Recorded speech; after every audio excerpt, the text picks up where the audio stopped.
On location today in Montecito, California, just south of Santa Barbara. Wonderful spot to be sharing the stage here with a guy who I'm going to introduce in just a moment.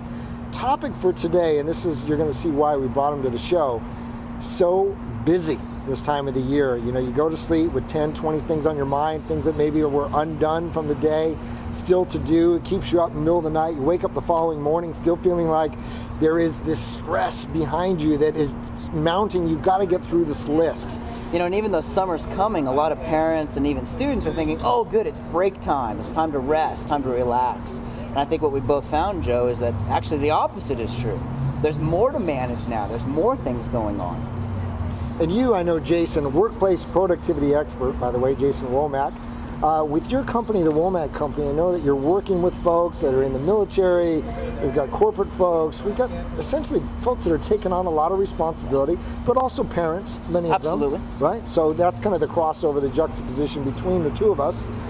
So I thought, hey, why not bring somebody to the show who has the expertise, who's working with folks on a daily basis to help manage some of that? Absolutely, and you know, Joe, you and I have talked a lot about these two time zones that people are working in, right? There's 9 to 5, the work day, if you will, but then there's 5 to 9. There's the other hours of the day. Exactly. So they're going to work, then they're going home. And I think the theme that I'd like to discuss in this interview or presentation is, what do you do when you have too much to do? And I think that's a common concern that a lot of folks deal with on a daily basis. You feel like you want to be productive, but yet you set yourself up with a list of things that you just really, you can't possibly get through. So I'll just go through three things here that I would kind of put out there for your consideration. Number one, make it okay to have too much to do. I think a lot of people will end the day and they'll actually, in their assessment or review, they remember what they didn't get done. They remember what they didn't do. So the first thing that I recommend my clients do is, look, we're busy. We've got too much to do. In fact, I want to spend my time and I want to be engaged with organizations, companies, whether you're on the profit side or the nonprofit side. A lot of our nonprofit companies are complaining because right now they've got too many volunteers. Happy troubles. Happy troubles. Happy troubles. So instead of looking at what didn't get done or what didn't get accomplished, set aside, whether it's right before you leave work that day, maybe at lunchtime, set aside a few moments and just mentally check off what you did accomplish that day. I love the focus on the positive, and the positive for me is take stock of what you were able to come through. And for me, I know personally, I keep the list of things in the daily journal and the agenda, and I'm physically crossing those things off. And for me, that kind of prompts motivation. It's like, hey, I'm feeling productive, I'm getting through the list. Number two, and this is going to be an experiment or an assessment on your own part.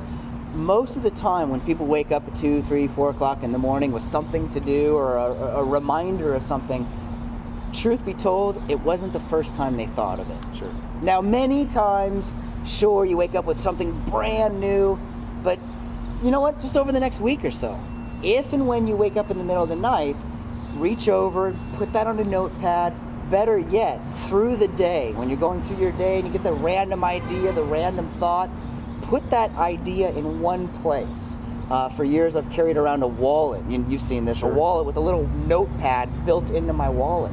When I work with a woman who carries a purse around, we'll put a little stack of note cards or the sticky notes in her purse. Mm-hmm. So that way, the chances of an idea coming in through the day and getting captured, much, much higher. The chances of remembering something that didn't get written down in the middle of the night, much, much lower. Just simply the act of writing it down sometimes is enough for you to be able to remember it. And then also the peace of mind that comes from knowing, all right, it's there. I don't have to hold it here anymore. It's on that note card. It's on that sticky note. I know where to find it when I need it. Now I'm going to back to sleep.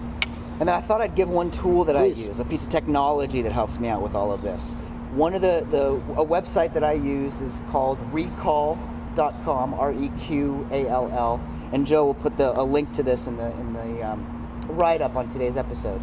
But this is a website. I signed up for an account. I got a phone number. It's a toll-free phone number. I can call on my cell phone or my office phone or my home phone. I can leave a 30-second message. They type it and send it to me as an email.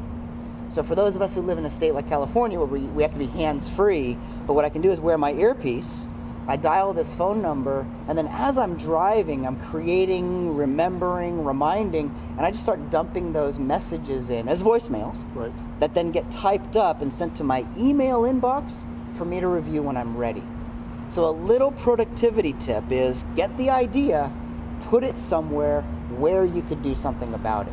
So many of the ideas we have, we think of, but we can't do anything about them. Right.